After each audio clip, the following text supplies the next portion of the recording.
Hi, everybody. Justin Henderson here with RecruitMilitary and Vetonomics podcast. This is our June review of the June month, but July edition. Really excited. I know there's a lot of us out here that were really interested in this report. The news is, of course, always negative, doom and gloom. But we're seeing, you hear about layoffs, you're hearing about inflation, you're hearing about the Fed. A lot of information coming at once. So hopefully in the next 10 minutes or so, I'll be able to do a good job bringing this all into one central conversation.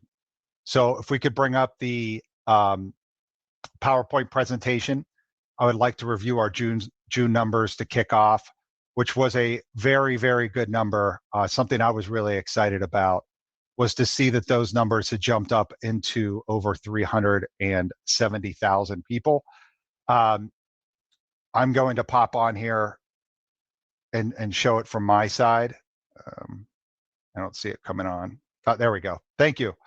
So the June report is, again, this is July, but we're going to go through the June numbers. What is great, 374,000 new jobs created on last month.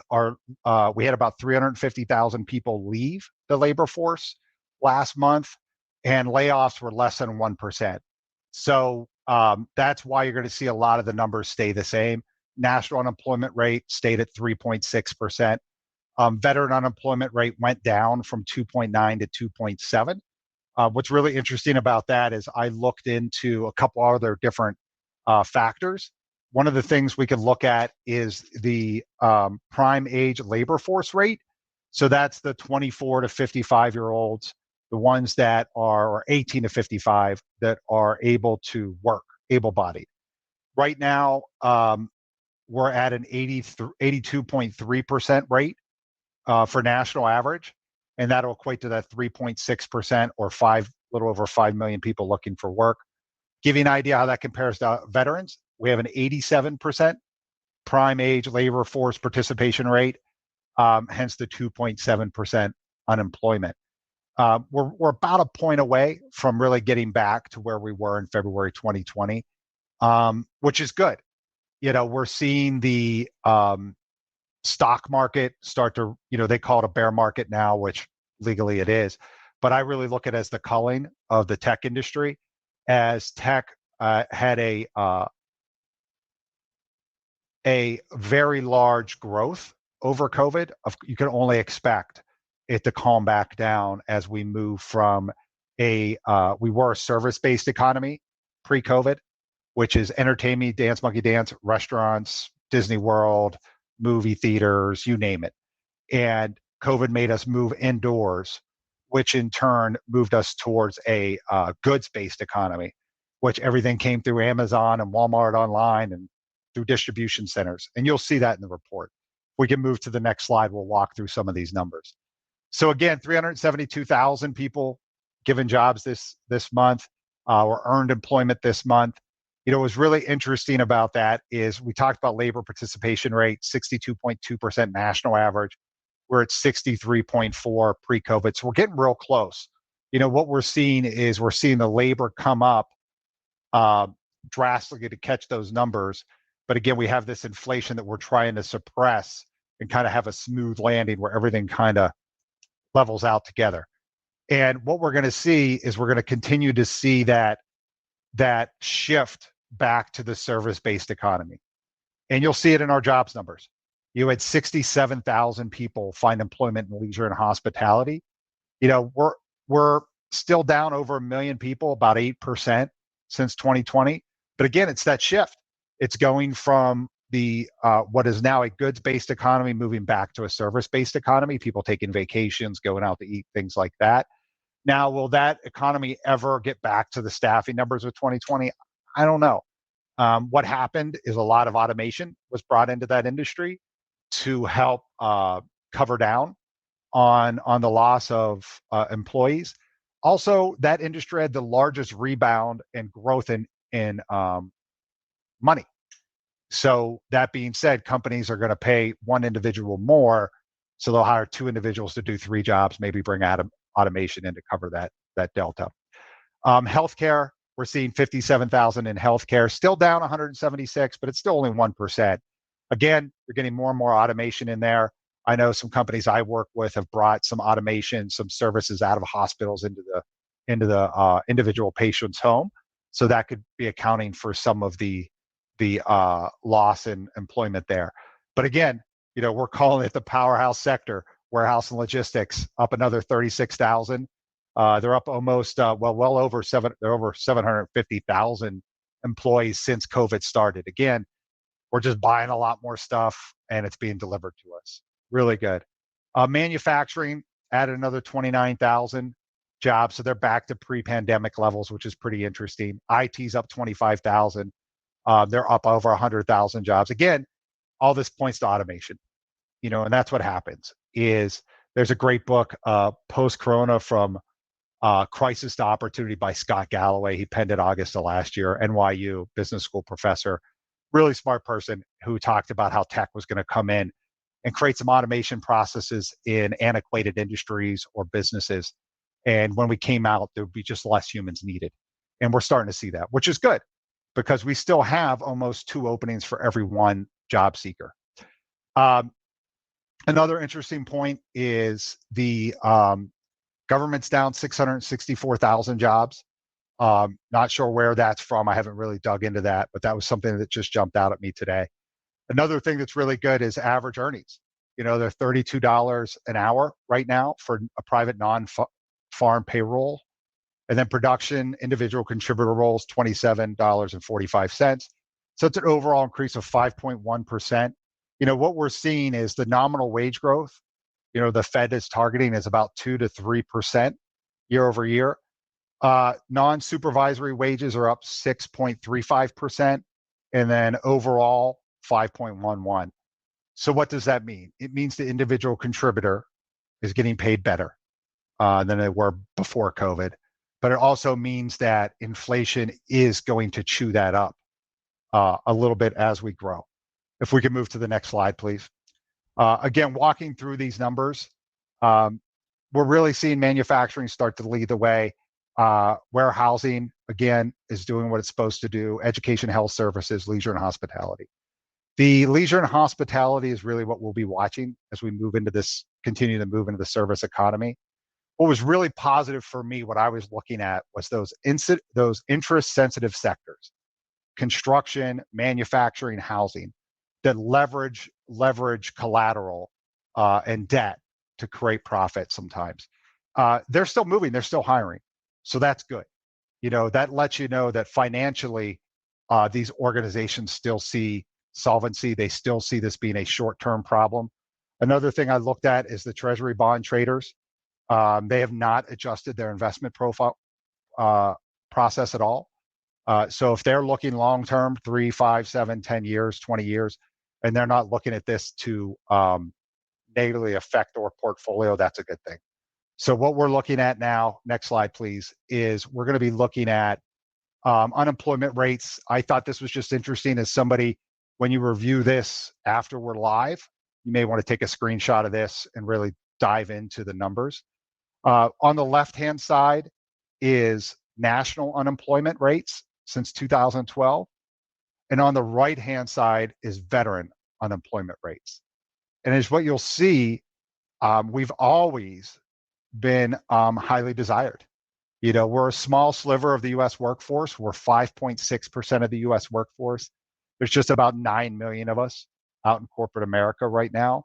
But we're really highly sought after, hence the 2.7% unemployment rate and the 87% labor participation rate. So just really highly sought after, and just want to show you kind of how this mirrors the national unemployment rate. Next slide, please. And the big deal, right, what everybody's talking about right now is inflation. Hey, what are we going to do? Is Fed going to raise another full basis point? And are we going to just put too much water on this hot economy? What I'm seeing is, again, over 370,000 jobs created last month. We're only down about 600,000 jobs, not even, to get us back to pre-pandemic. So another 2 or 3 months, we could get right back to where we were. So what we're trying to do is, as we're going up and getting more and more jobs, the Fed is trying to kind of slow that curve down so that there's a smooth landing and that it doesn't go past it. That now that we have a higher inflation rate that we just can't cover down on, we have a weak employment rate. But right now, everything looks good. We still have 2 jobs for every 1 opening. So we really need the market to go from white hot to red hot, right? We don't want it to be cold. We just don't want it to be burning up. And that's really what we're seeing. So when you look at the G20 investment rate, inflation rates, you're going to see, of course, China's not going to have much. One, they control their dollar. They control their monetary policy different than us, but also their manufacturing. They probably had one of the biggest gains from COVID. Switzerland fully on the finance. When you look at the company, as you go down and go towards more service-based economies, you will see that, or singularly focused, right? Oil-based Argentina. You'll see some of these Brazil.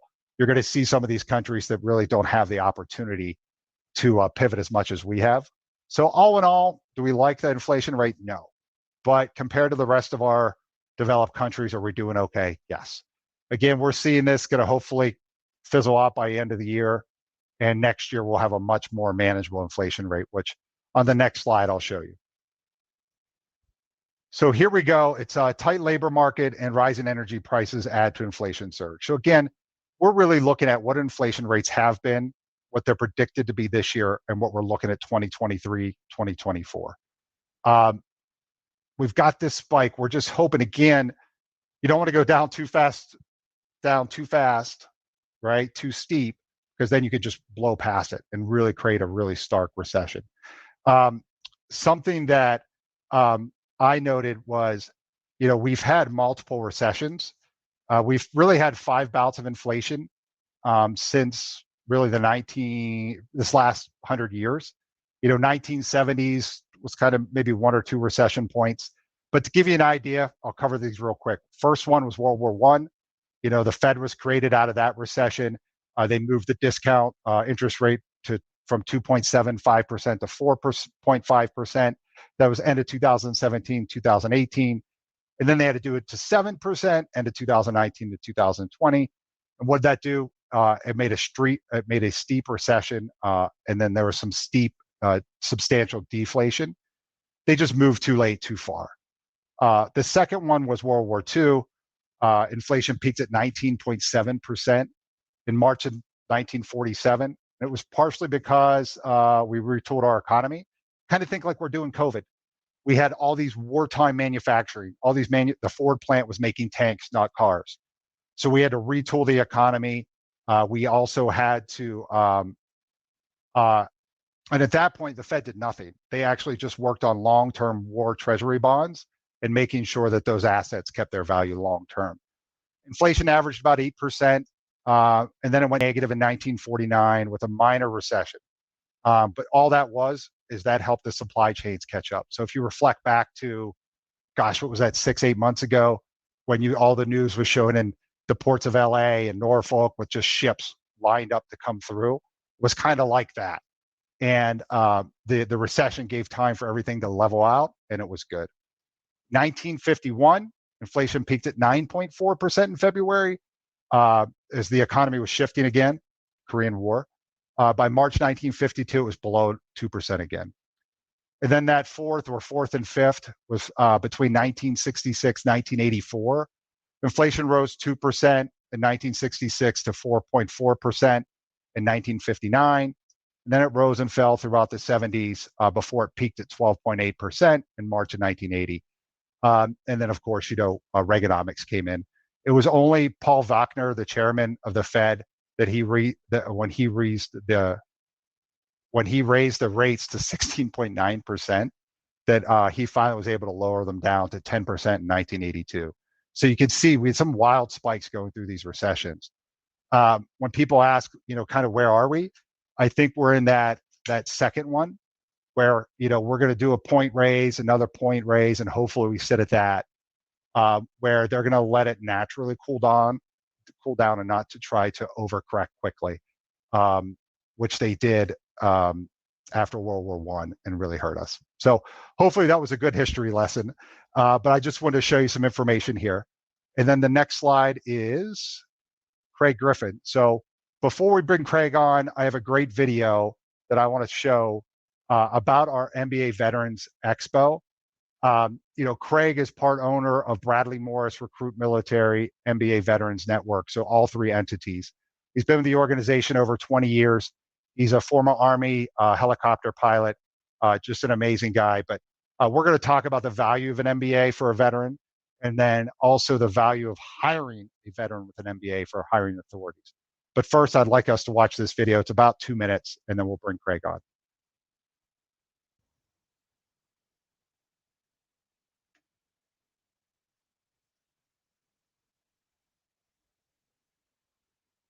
Of talent that's very, very unique. There are absolute superstars everywhere you look. And the biggest complaint I get is, man, I wish they were ready and available to hire now, because I can't wait to bring those candidates into our company. They have leadership skills, they have talent, they have ethics and values, and you can't find that in somebody that hasn't served. You're going to find the cream of the crop of the military. So if you attend this conference, you've got a great opportunity to access the real leaders that the military can provide. It's awesome being at an event like this because you've got literally the biggest and best companies in the world. And you see that at the top of their game, these companies are completely committed to trying to onboard as many of these candidates as possible because they need them so badly. This is top notch.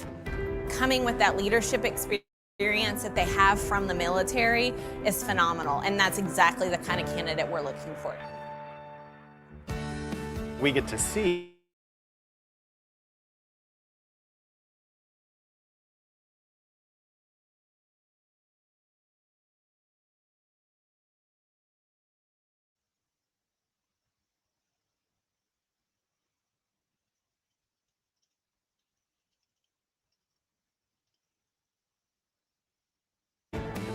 you're going to see executive level candidates. These companies will transform their future growth by the talent that they bring on out of this event.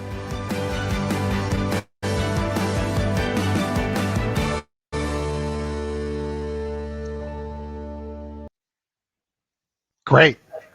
So without further ado, Craig Griffin. But before I let you talk, Craig, I've got a couple points here. One, I mentioned the powerhouse sector of the economy this year, and really all through COVID, has been the warehouse and logistics sector. And I know in the military we have a saying, I think it hit corporate America, probably hit the world most bluntly when Russia invaded Ukraine. We talk about amateurs talk strategy, professionals talk logistics, right? And from my research, what I've been looking at as far as organizational leadership coming not just through the pandemic and getting out of the pandemic, I mean, it's logistics, supply chain. It's not that there's a great new will being invented in corporate America. It's a deeper understanding of these people and processes that companies are really valuing. And from what I'm seeing, it's that MBA veteran really brings that talent. Well, hey, Justin, good to talk to you today. Yes, sir. Yeah, you're right. I think the pandemic really kind of exposed a lot of companies that were swimming naked, if you will, and really didn't have the supply chain and the logistics figured out. And we're still recovering from that. When you're used to having something that you can order and it's there instantaneously, and now it's weeks or months sometimes for the backlog. I mean, look at the chip sector and all that has really caused from a downstream perspective. It is really, I think, woken up a lot of companies as to what they need to fix going forward. I loved your intro talking about all the markets. I'm an economics major myself, so that type of stuff is very appealing to me. And I think what we are in right now is a stock market correction versus an economic correction, because we had the market run so hard and so fast from March of 20 up through November of last year. And now we're seeing some of that come back and revert to the mean a little bit. But the appetite for hiring has not slowed down. That's for sure. No. Well, and another thing I remind my viewers almost monthly is 83% of the stock market is owned by the top 10%. Yeah. So how much those really correlate anymore, I don't know. And especially when you saw, right, the tech bump, Peloton. I don't know who else rode Peloton all the way up and down. This guy. But, right, so you watch those tech come up and they're just correcting, and it's good. But I guess I should have asked this question, because now that we see the true value of the veteran with an MBA, because I mean, one, a lot of companies have done it, but this is really, the pandemic has really showed that value. I mean, you guys bought the company in, what was it, 2018 when you were looking? It was. So what was the value prop there? What made you want to bring them underneath the umbrella?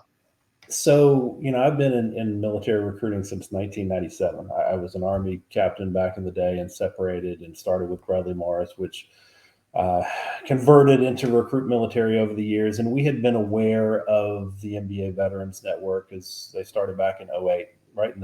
The worst of it back in 2008. A couple of Army officers, Chris and Dave, that started the organization while they were both at the Illinois Guy School MBA program, trying to figure out how they were going to get a job.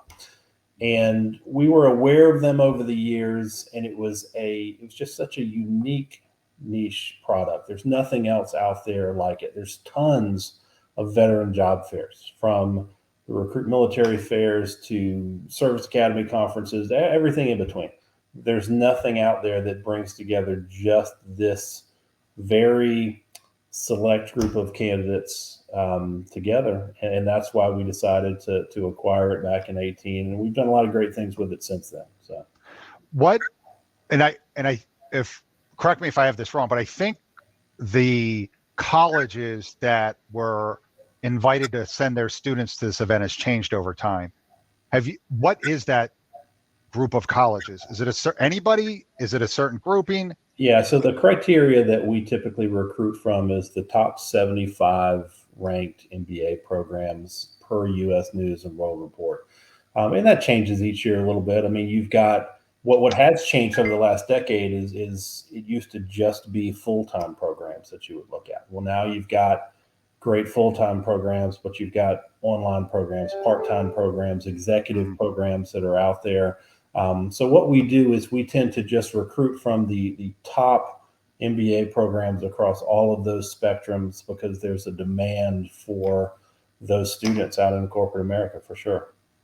So somebody that is actively serving, that is getting a MBA from a distance learning, may end up being there as well. It's Absolutely. Not just brick and mortar. Yeah. If you look at the breakdown of the candidate demographics, you got a couple of things. So each year, what we typically have is about 45% first-year MBA candidates who are in a resident type of program. And those candidates are looking for internship roles. And companies are coming in specifically looking to hire them. The event's in October, but they're looking to hire them for internship roles next summer for 3 months job interview, basically. You've got another 40% of the candidates that are second-year MBAs, or folks that are finishing up online or part-time or executive level MBAs, basically looking for full-time employment. And then about 15% of the candidates who fall into the recent graduate category, someone maybe who graduated in May of this year, decided to take a few months off and is now looking for that employment as they go forward in the fall. So there's a little bit of something for everybody. Okay. And we normally have two audiences on these shows. You have one that is the veteran looking to next challenge, next career, education, and then those hiring authorities. So on the veteran side, why go get an MBA? I mean, what are you hearing from those people that earn their MBA and how that's affecting them?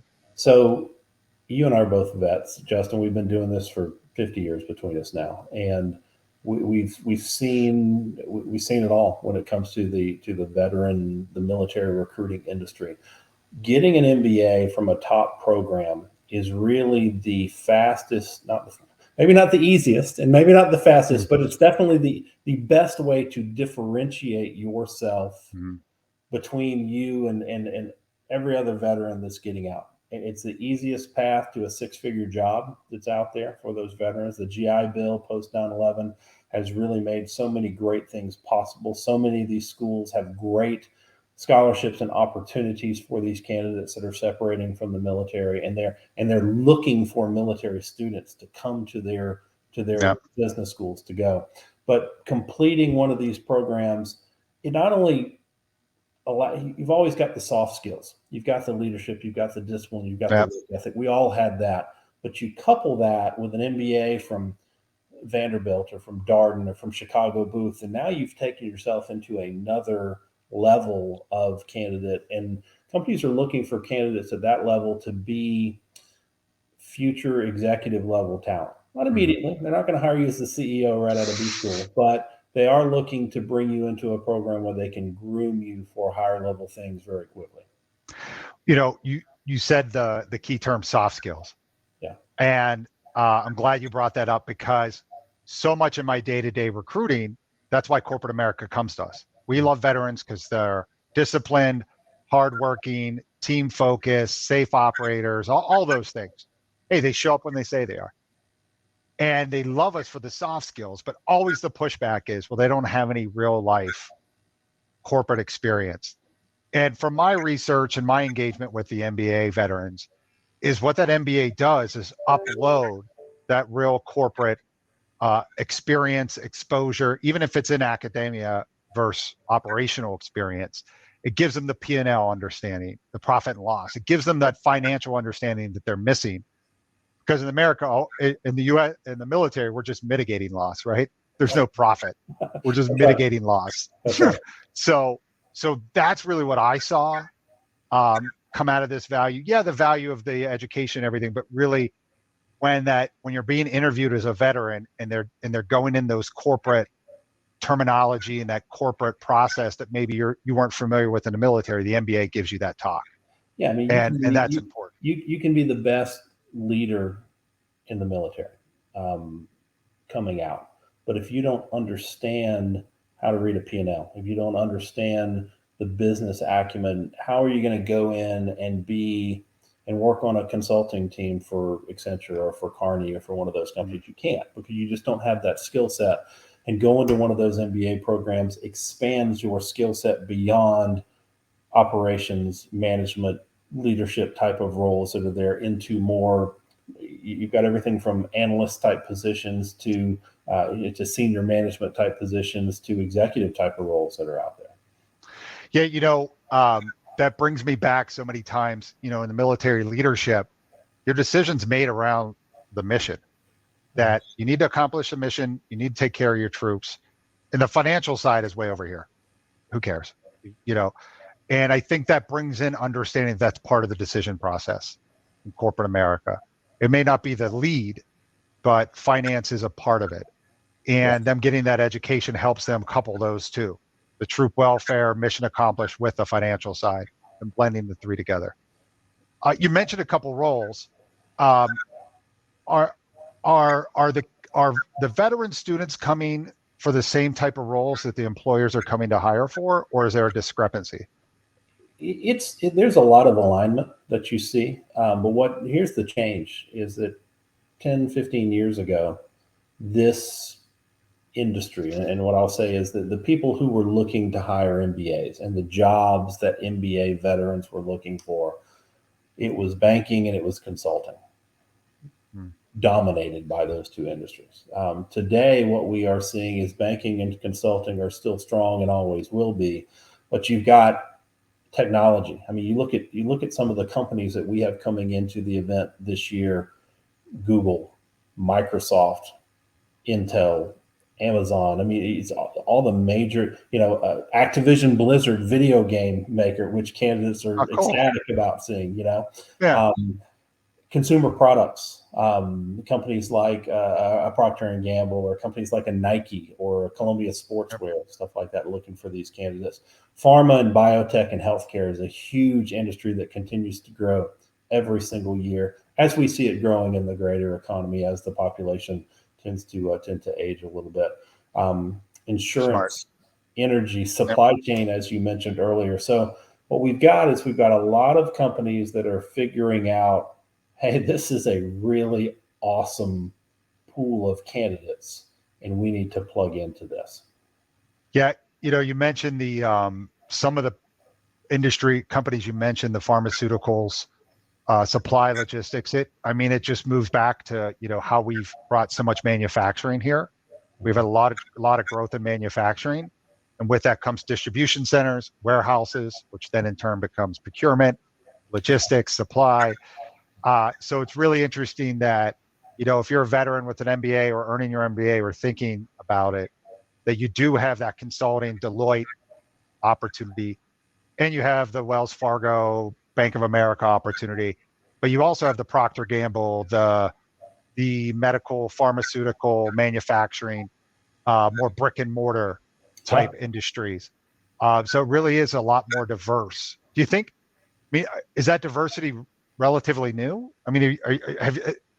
And I don't even know if you know this, but has COVID created that diversity a little bit? We've definitely seen an uptick since COVID. And look around the country. So I'm from South Georgia. I grew up in the Savannah area. And when I go, but my dad used to work at the ports down in Garden City, Georgia, right outside of Savannah. And if you go back down there now, there is nothing along I-16 but warehouse facilities, and they are building more and more every day because there is just so much activity from the ports, and supply chain has become a huge skill set that companies are looking for on a day-to-day basis, because you've got companies, it's not just your traditional manufacturing, but look at singularly what Amazon has done to our supply chain discussion.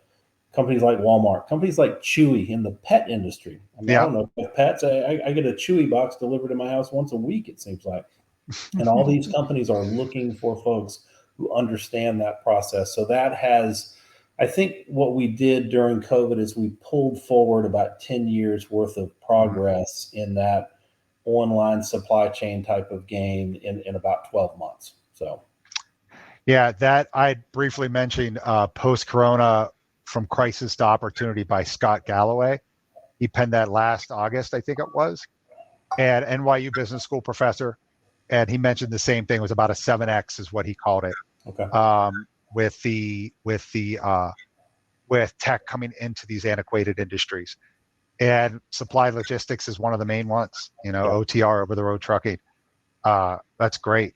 So, I've seen a couple comments here about, what about a veteran that maybe isn't going to the MBA Expo event, but they have an MBA and they are trying to figure out how to leverage that the best? Do you have any recommendations of type of work to look for, how to go out there and market themselves, anything like that? Sure. So what I would say is this year, and this is a product of COVID, is now we run a hybrid event. We have the in-person event for the first time ever. We'll be in Atlanta this year on October 13th and 14th.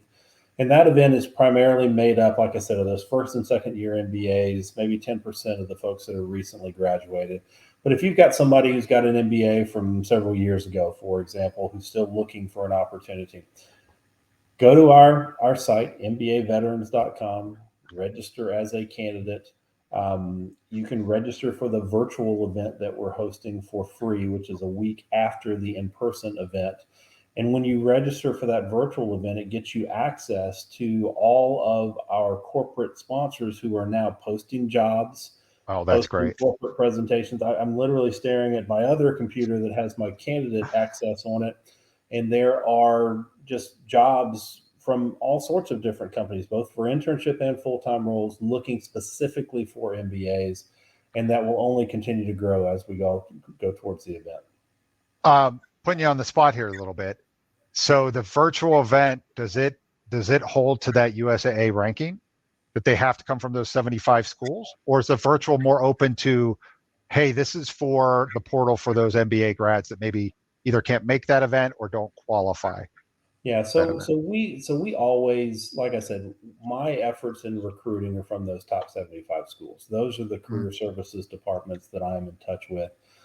There are occasions where we have candidates who will fall outside of those organizations, and the virtual event may be a good opportunity for those candidates to be able to participate. Because part of this is what we're doing is we're trying to maximize the veterans' time as well. If they've got an MBA from a school who does not fall into that top 100 ranking, I don't necessarily want them spending their time and money to travel to Atlanta to the event, Yeah, only to find out, hey, company X only recruits from the top 25 schools. Well, this way they can participate virtually without having to outlay any that's great. resources on their part. Yeah. Oh, that's great. That's a learning for me too. So I learned something today.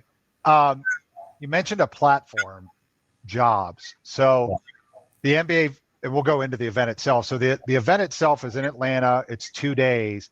But what's that platform, the digital platform? Yeah.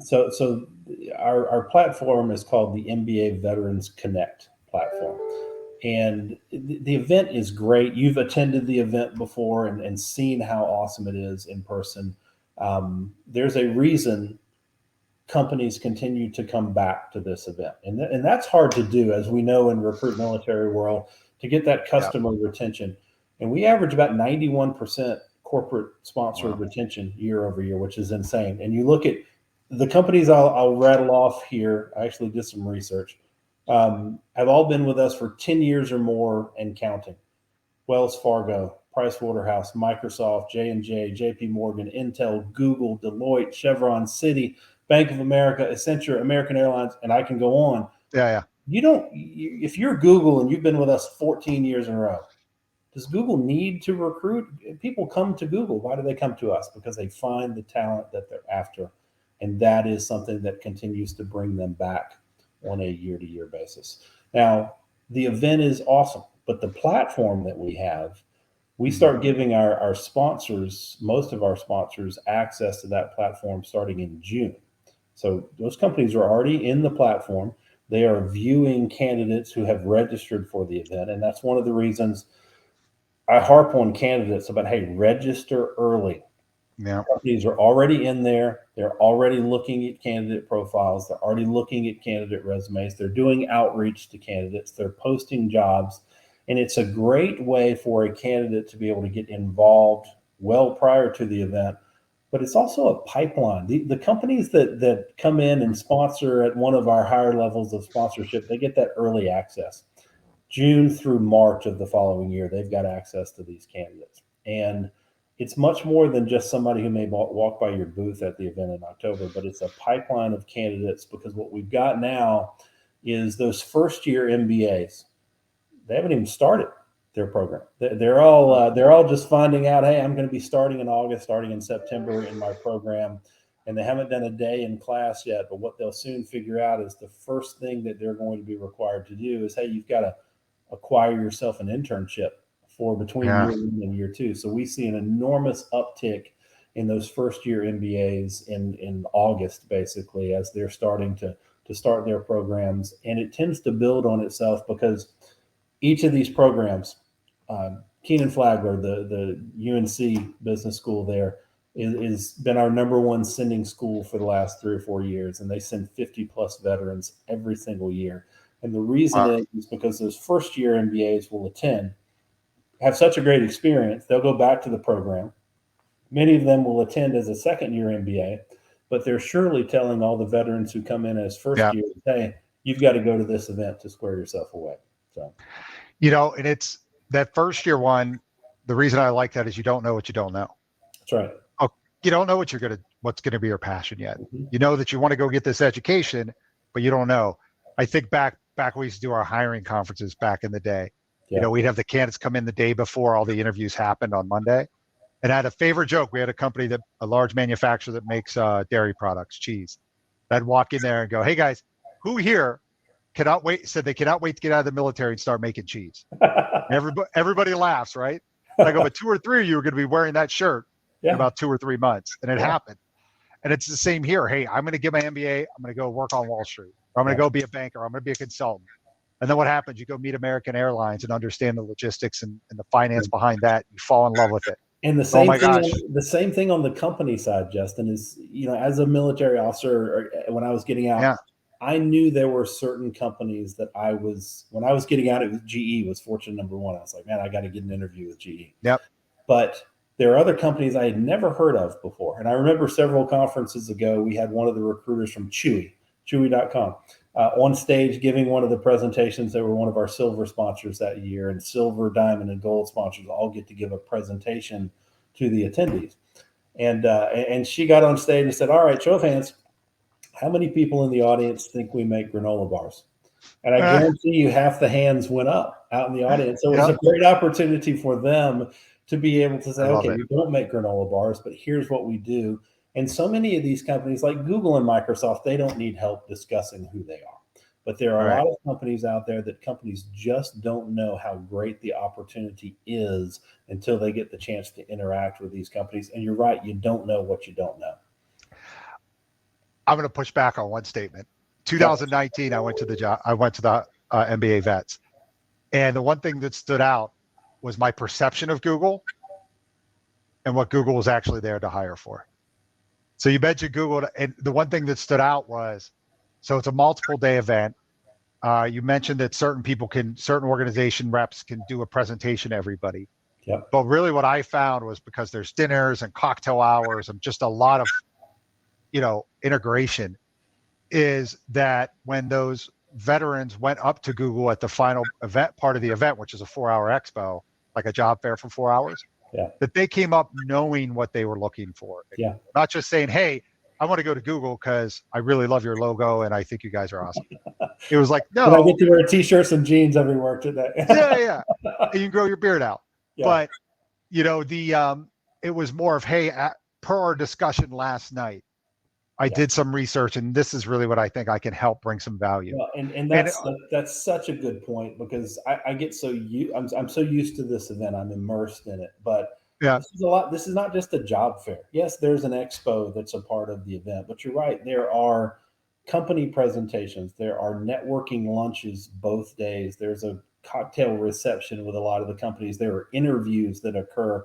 There's so much interaction that's going on during these 2 days that, for a candidate to come in, it's almost sensory overload for 2 full days with amazing. I mean, some of the best companies in the world are here, and you're getting the opportunity. And we have there's a lot of competitors in the MBA space, some great organizations that are out there, but ours is not what I would call an open event.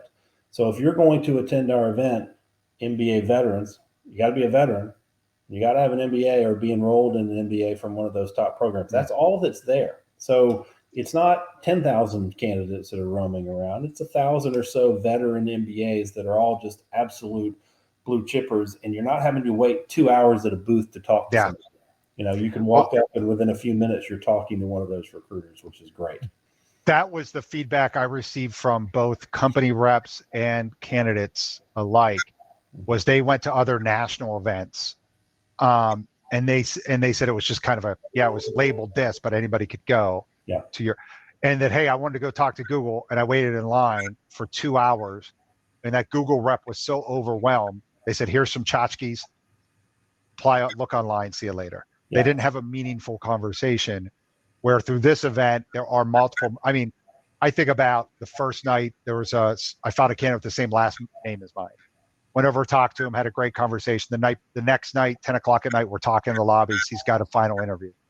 Then the end of the event, we go to a place, because it was in Chicago then. Yeah. Went to a pizza place to celebrate, as you do when you're in Chicago. Yeah. That person was there. I went and sat down to talk to him. Hey, how is everything? His phone rang, and it was the company calling to give him an offer. Awesome. Hey, everything went great. Just want to let you know you've been selected. Yeah. We'll reach out next week with an official offer. Yeah. And I'm getting goosebumps just thinking about it. Yeah. So it was just, Justin, it just shows you how amazing it is. We push 60% of every candidate that attends who leaves there with an offer for either an internship or a full-time role. That's 60%. It's unbelievable, the success that the candidates find. And that's why, so my job during the summer months is I am aggregating candidates. I'm spreading the word, because like I said, a lot of the first-year MBAs don't even know about it yet. But I'm dealing with those career services folks, and their job is to help. If I'm a career services person at Cornell, my job is to help get my Cornell students great jobs. Well, they come to us, and they come back to us year over year. Many of the schools attend as well as support organizations for their students that are there. I mean, you think about Keenan Flagler, they've got 50 plus students. Well, you've got a couple of career services folks there, and they are providing that support because their veterans do so well every year. So they keep coming back. Yeah, I totally forgot there was that one section to the side with all the university reps standing by to provide support and insight. That's great. Well, I think we've kind of pushed up on our time. Want to make sure that we've covered everything that you wanted to cover today as far as the event and kind of the value it brings to both audiences. Yeah, what I would say is if you are a veteran in one of those top ranked programs, you're missing out if you don't attend this event. There's plenty of great recruiting events, and I know some of these companies come to your school. We're 3 months out and we've got 80 plus sponsors already this year, record numbers. So don't tell me the economy is slowing down because it's right. No. And there are companies just hungry to interact and to engage and to hire you that's there. And if you're a company and you're not plugging in and taking advantage of this level of talent, what are you doing? Why not? Does Microsoft know what they're doing when it comes to hiring? Does Google know what they're doing? JP Morgan, Bank of America, Morgan Stanley, all these companies. Yeah, they do. They know how to plug into this level of talent. You've got to have a great opportunity. Joe's Plumbing, no offense to Joe, is not going to do well at this event. But if you're a company that comes in and you've got great opportunities for great talent, you're not going to find any better talent. Yeah, and the Joe Plumbing thing, you led me to it. The one, yes, the Fortune 100, Fortune 500, great, you're going to do well. But what I noticed too was several mid-sized companies were there, and what it did is it gave them the platform to contend with the big boys. Yep. And I'm a country boy. I grew up in a town of 320 people, 2 stop signs. I like small business. Yep. I like that I know one of my owners, right? That I have that relationship. So if you're a medium-sized organization and you're going, hey, I'm no Microsoft. Trust me, there are people like me and Craig 100%. That are going there. We've earned it, but we're looking for a bigger voice. And, going into these other organizations have defined growth plans. That's great. But we want to sometimes create our own. So if you're a medium-sized company and you're wondering, hey, can I contend? Reach out to us. We'll let you know what you're competing against. We'll let you know if there's some value for you attending. And you can absolutely contend. You look at some of the regional banks, for example, whether it's a Truist now or a Regions Bank or somebody like that, you can absolutely come in and compete. You've just got to be prepared and have opportunities that are as attractive as the big boys and be ready to engage that talent and understand I'm not coming from a position where everybody may know who I am. Let me tell you my story. I love the Farm Credit Bureau comes in every year, and they're a conglomeration of hundreds of smaller, more rural banking and finance institutions, and they do great. And candidates are excited to interact with them, but it's not the candidate who wants to live in Manhattan.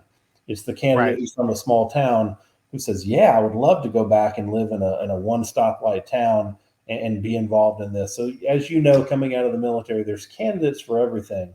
But what doesn't change is in order to hire this level of talent, you've just got to be able to compete for them. You're not going to come in and hire somebody like this for $45,000 a year. It's just not going to happen. So. Yeah, and what I saw too is those big brand names, the Googles, those banks, Wells Fargo's, they can lean on their brand, and the can't will come to them.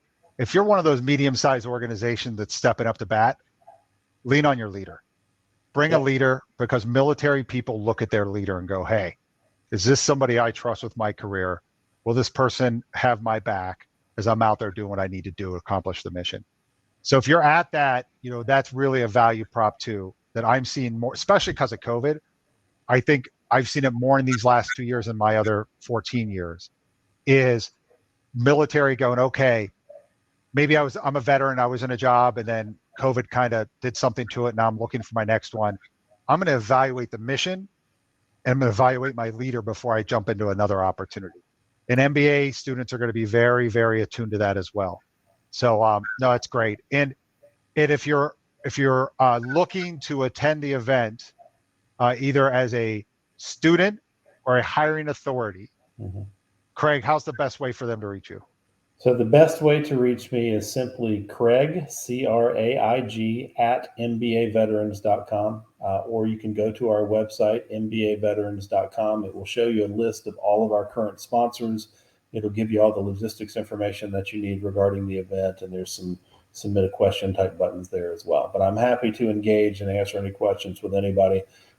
Justin, it's been fun. It's good to see you again, and I appreciate the time. Yeah, as always. And the chance to talk with your audience today. Yeah, no, thanks. Very informative. We're both on LinkedIn as well, so feel free to connect and follow with us. Craig does updates periodically about the status of the event. Me personally, I have my Vetonomics page, which please like and follow, and then my own personal LinkedIn. I continue to put economic data on there to help everybody. Again, Craig, thanks so much for spending some time with me. Everybody have a great weekend.